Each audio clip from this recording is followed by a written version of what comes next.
नमस्कार मित्रांनो, नोकरी अपडेट यूट्यूब चॅनलमध्ये आपले स्वागत आहे। मित्रांनो, आजच्या व्हिडिओमध्ये आपण एक नवीन जाहिरात पाहणार आहोत। शासकीय वैद्यकीय महाविद्यालय धुळे येथे 137 जागांसाठी भरती निघालेली। मित्रांनो, ही जी भरती याच्यामध्ये अनेक प्रकारची पदे असणार आहे।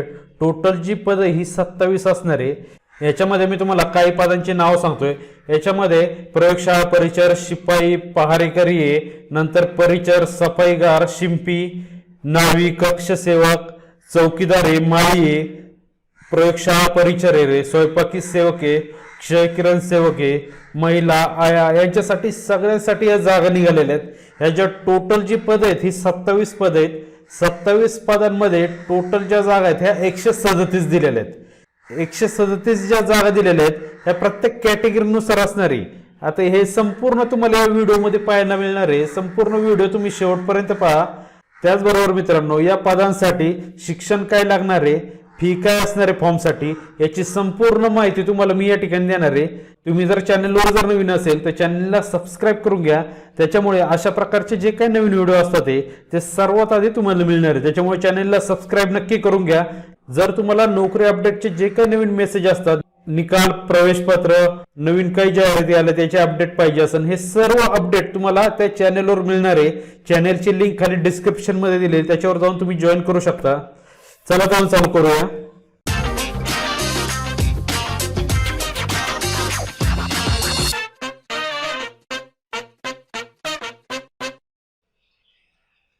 मित्रांनो, या ठिकाणी पाहू शकता आपण जी पीडीएफ या ठिकाणी ओपन केलेली, ही जी पीडीएफ आहे तुम्हाला आपला व्हॉट्सअपचा जो चॅनल आहे त्याच्यावर तुम्हाला पाहायला मिळेल, किंवा आपली जी वेबसाईट आहे naukriupdate.in या वेबसाईटवर सुद्धा तुम्हाला पाहायला मिळणार आहे।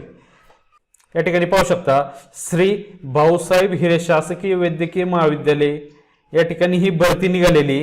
ही जी भरती आहे चक्करबर्डी परिसर, Surat bypass road, residency park hotel समोर धुळे, ही धुळेसाठी असणार आहे। लक्षात ठेवा, ही जाहिरात धुळेसाठी। याच्यामध्ये ही जी जाहिरात आलेली ही संपूर्ण सरळ सेवा भरती मित्रांनो, लक्षात ठेवा। गट ड साठी ही सरळ सेवा भरती असणार आहे। त्याच्यानंतर या ठिकाणी खाली यायचं, या ठिकाणी वेबसाईट दिली आणि त्यांचा मेल आयडी दिलेला आहे। त्याच्यानंतर खाली यायचंय मित्रांनो, या ठिकाणी पाहू शकता ऑनलाईन पद्धतीने अर्ज नोंदणीची जी सुरुवात आहे ही 3 तारखेपासून चालू होणार आहे, म्हणजे उद्यापासून चालू होणार आहे। लक्षात ठेवा, उद्यापासून फॉर्म भरायला चालू होणार आहे। आणि ऑनलाईन अर्ज नोंदणी करण्याचा अंतिम दिनांक ही 24 असणार आहे। 24/1 पर्यंत तुम्हाला फॉर्म भरता येणार आहे। 24/1 संध्याकाळी 12 वाजेपर्यंत, लक्षात ठेवायचे। त्याच्यानंतर ऑनलाईन पद्धतीने अर्ज सामायिक परीक्षा शुल्क भरण्याचा दिनांक, परीक्षा शुल्क भरण्यासाठी सेम 30 तारीख आहे। याच्यामध्ये काही तुम्हाला एक्स्ट्रा दिवस दिलेले नाहीयेत, त्याच तारखेला तुम्हाला फी सुद्धा भरायची। बाकीचे जे आधीचे फॉर्म होते त्यांना 4 दिवस 3 दिवस पुढे एक्स्ट्रा द्यायचे, पण या फॉर्मसाठी तसं नाहीये। ज्या दिवशी फॉर्मची डेट संपणार आहे त्याच दिवशी तुमची परीक्षा शुल्क भरण्याची डेट संपणार आहे, म्हणजे 24 तारखेला तुमची फी भरून क्लिअर असणं गरजेचं आहे। त्याच्यानंतर सामायिक परीक्षेकरिता प्रवेशपत्र, प्रवेशपत्र आहे हे परीक्षेच्या आधी 7 दिवस आधी तुम्हाला दिलं जाणार आहे। तुम्हाला मेल किंवा मेसेज येणार आहे, लक्षात ठेवायचं आहे। मेल किंवा मेसेज येत आहे किंवा नाही, जर तुम्ही पाहत नसाल तर आपला टेलिग्राम चॅनल जॉईन करा, त्याच्यावर तुम्हाला त्याचे अपडेट मिळणार आहेत। त्यामुळे त्या काळजी करण्याचं काही कारण नाही, तुम्हाला फक्त चॅनल जॉईन करायचंय आणि आपल्या चॅनलला सुद्धा सबस्क्राईब करून घ्यायचे। त्याच्यामुळे जे काही नवीन व्हिडिओ येणार आहेत ते तुम्हाला मिळणार आहे या ठिकाणी। त्याच्यानंतर खाली यायचे, हे पहा या ठिकाणी दिले भाऊसाहेब हिरे शासकीय महाविद्यालय धुळे, धुळेसाठी ही जागा असणार आहे। याच्यामध्ये पहिले दिलेले एकूण 7 जागा आहे। प्रयोगशाळा परिचर, मी आता तुम्हाला एकच चार्ट दाखवणार आहे, त्याचप्रमाणे तुम्हाला पुढचे चार्ट पाहून घ्यायचे। असे चार्ट भरपूर आहेत खाली दिलेले। टोटल 34 पेजेस आहेत, या ठिकाणी पाहू शकता 34 पेजेस आहेत। प्रत्येक चार्ट तुम्हाला दाखवणं शक्य होणार नाहीये, कारण हा जो व्हिडिओ आहे बराचसा मोठा होणार आहे। त्याच्यामुळे आपण काय करणार आहे, तुम्हाला मी एक चार्टचा फॉर्मॅट सांगणार आहे, कशा प्रकारे असणार आहे।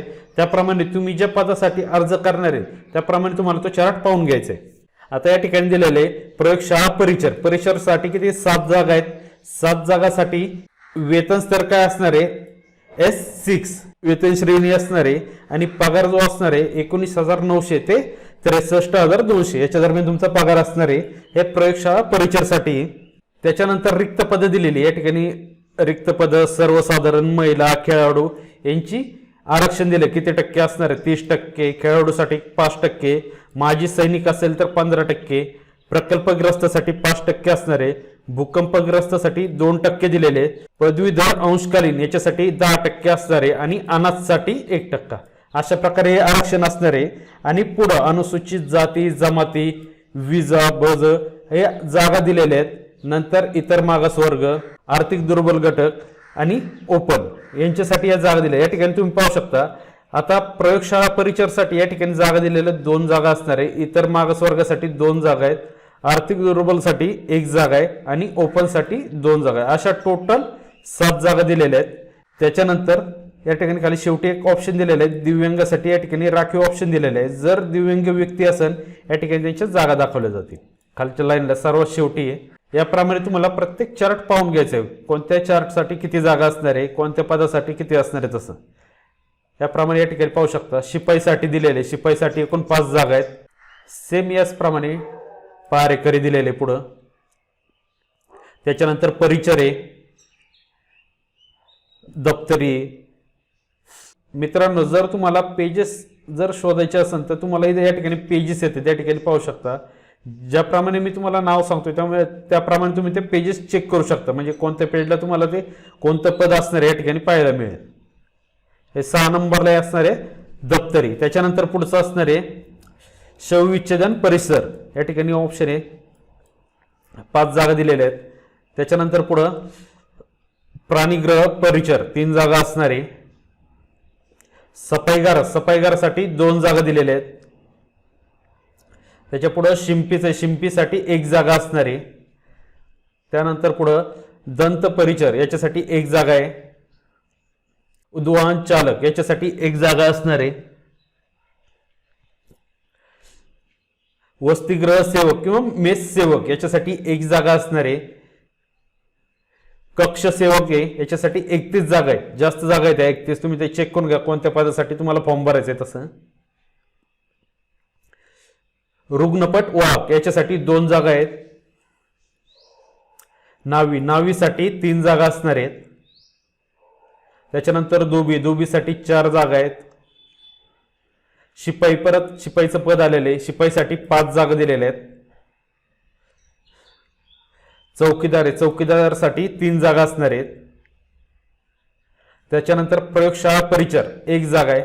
चेक करून घ्या ज्याप्रमाणे तुम्हाला मी दाखवतोय त्याप्रमाणे या ठिकाणी पेज चेक करा.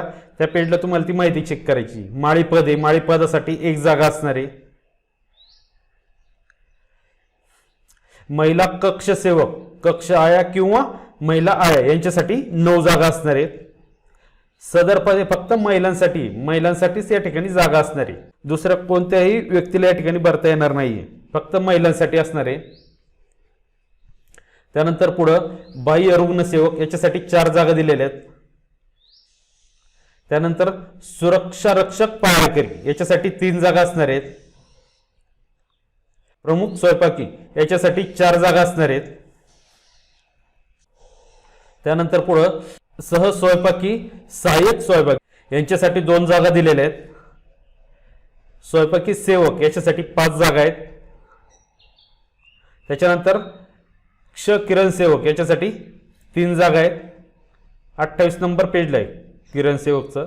त्यानंतर पुढं सफाईगार 24 जागा आहेत. 29 नंबर पेज आहे. त्याच्यानंतर वय. आता या ठिकाणी पदच आपल्याला टोटल शेवटचं जे पेज आहे हे 29 असणार आहे. 29 पर्यंत तुम्हाला तो चार्ट दिलेला आहे. प्रत्येक चार्टमध्ये तुम्हाला चेक करून घ्यायचे कोणत्या पदासाठी किती जागा आहेत, कोणत्या पदाला तुम्हाला अप्लाय करायचंय तसं. त्याच्यानंतर खाली यायचे वय दिलेले. आता फॉर्म भरण्यासाठी वय काय असणार आहे, किमान वय 18 वर्ष पूर्ण असणं गरजेचं आहे.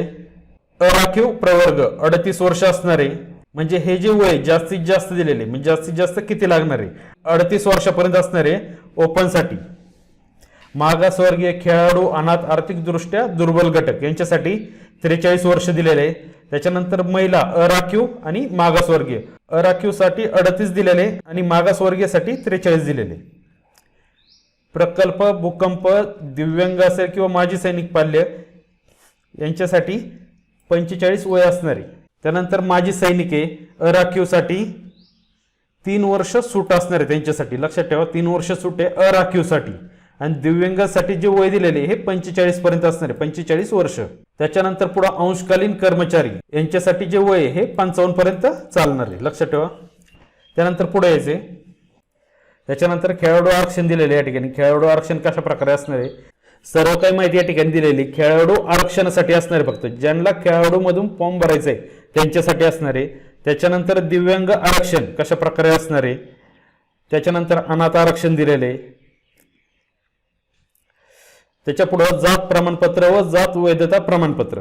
आता याच्यामध्ये तुम्हाला कॅटेगरीचं जे सर्टिफिकेट असणार आहे, जे कोणी कॅटेगरीमधून फॉर्म भरणार असेल त्यांच्याकडे कॅटेगरीचं सर्टिफिकेट असणं गरजेचं आहे, म्हणजे जात प्रमाणपत्र असणं गरजेचं आहे. ज्यांच्याकडे जात वैधता प्रमाणपत्र आहे अशांना ते सादर करायचं आहे. आणि ज्या व्यक्तीकडे जात वैधता प्रमाणपत्र नसेल अशांसाठी ज्यांची नियुक्ती झालेली, म्हणजे ज्या पदावर नियुक्ती झालेली त्यांना 6 महिन्यांच्या मुदतीमध्ये तुम्हाला ते सादर करायचे. 6 महिन्यांचा कालावधी दिलेला आहे. जर तुम्ही 6 महिन्यांचा जो काही कालावधी तुम्हाला दिलेला आहे त्याच्यामध्ये जर तुम्ही ते सर्टिफिकेट सादर नाही केलं तर तुमची संबंधित नियुक्ती आपोआप संपुष्टात येईल, म्हणजे तुम्हाला त्या ठिकाणी ऑटोमॅटिक काढलं जाणार आहे, लक्षात ठेवा. त्याच्यामुळे तुम्हाला 6 महिन्यांच्या आतमध्ये एकदा नियुक्ती झाली की तुम्हाला 6 महिन्यांच्या आतमध्ये तुम्हाला ते कास्ट व्हॅलिडिटीचं सर्टिफिकेट देणं गरजेचं आहे. त्याच्यानंतर लहान कुटुंबाचे प्रतिज्ञापत्र लागणार आहे. हे जे प्रमाणपत्र आहे तुम्हाला फॉर्म भरताना तुम्हाला त्या ठिकाणी दाखवलं जाणार आहे. हे प्रतिज्ञापत्र तुम्हाला नियुक्तीच्या वेळेस तुम्हाला ते सादर करणं गरजेचं आहे, लक्षात ठेवा. हे लागणारच आहे कंपल्सरी. आणि दुसरा एक पॉईंट याच्यामध्ये दिलेला आहे, 2 पेक्षा अधिक अपत्य नियुक्तीच्या वेळेस हयात असल्यास संबंधित उमेदवार नियुक्तीसाठी अपात्र राहील, लक्षात ठेवा. हा एक ऑप्शन त्याच्यामध्ये ॲड केलेला आहे. त्याच्यानंतर शैक्षणिक अर्थ शिक्षण काय लागणार आहे त्या ठिकाणी त्यांची वेबसाईट सुद्धा दिलेली आहे, यावर जाऊन तुम्ही ते चेक सुद्धा करू शकता. परिशिष्ट ब मध्ये नमूद करण्यात आलेले आहे, म्हणजे काय नमूद केलेलं आहे, शैक्षणिक पात्रता सफाईदार पदासाठी उमेदवार इयत्ता 7वी उत्तीर्ण ही पात्रता असेल, म्हणजे सफाईदारसाठी 7वी असणारे व इतर सर्व पदांसाठी उमेदवार माध्यमिक शालांत परीक्षा उत्तीर्ण असणे, माध्यमिक शालांत म्हणजे 10वी असणं गरजेचं आहे. त्याच्यानंतर उमेदवाराला मराठीचे ज्ञान लिहिता वाचता बोलता येत असावे. शैक्षणिक पात्रता ही अर्ज भरण्याच्या शेवटच्या दिनांकापर्यंत धारण केलेली असावी, म्हणजे 3 तारखेला फॉर्म चालू होणार आहे. 3 तारखेच्या आतमध्ये तुमचं जे शिक्षण असणार आहे 10वी असेल किंवा 7वी असेल हे सगळं काही 3 तारखेच्या आतमधलंच पासिंग लागणार आहे, 3 तारखेच्या पुढे चालणार नाही. त्याच्यानंतर पुढं परीक्षा शुल्क दिलेले. पुढं परीक्षा शुल्क किती असणार आहे, अराखीव उमेदवार 1000 रुपये असणार आहे, अराखीवसाठी म्हणजे ओपनसाठी असणार आहे. आर्थिक दुर्बल घटक किंवा अनाथ यांच्यासाठी 900 रुपये असणार आहे. त्याचबरोबर याच्यामध्ये मागासवर्गीय सुद्धा आहे, मागासवर्गीय आर्थिक दुर्बल घटक आणि अनाथ यांच्यासाठी 900 रुपये असणार आहे. माजी सैनिक दिव्यांग माजी सैनिक यांना शुल्क माफ आहे, म्हणजे कोणत्याही प्रकारचं शुल्क लागणार नाही त्यांच्यासाठी. उपरोक्त परीक्षा शुल्क एक्स्ट्रा 10, 20, 30 काहीतरी असणार आहे, तो टॅक्सवरती तुम्हाला तो लागणार आहे. मित्रांनो, अशा प्रकारे हा फॉर्म आहे. फॉर्मची लिंक या ठिकाणी दिलेली आहे, या लिंकवर तुम्हाला फॉर्म पाहायला मिळणार आहे. त्याच्याबरोबर या फॉर्मची तुम्हाला जी वेबसाईटची जी लिंक आहे आपल्या वेबसाईटवर खाली दिलेली आहे किंवा आपल्या टेलिग्राम चॅनलवर उपलब्ध आहे, त्याच्यावर जाऊन तुम्ही ते चेक करू शकता. याचा जो व्हिडिओ आहे म्हणजे फॉर्म कशा प्रकारे भरायचा, हा फॉर्म उद्यापासून चालू होणार आहे. तुम्हाला फॉर्म कशा प्रकारे भरायचा आहे याचा संपूर्ण व्हिडिओ तुम्हाला उद्या आपल्या चॅनलवर पाहायला मिळणार आहे. थँक्यू मित्रांनो. व्हिडिओ आवडला असेल तर नक्की लाईक करा, सबस्क्राईब करा आणि व्हिडिओ शेअर करा. ज्यांचं शिक्षण 7वी झालेलं असेल, 10वी झालं त्यांना हा व्हिडिओ नक्की शेअर करा, त्यांना फायदेशीर ठरणार आहे. थँक्यू.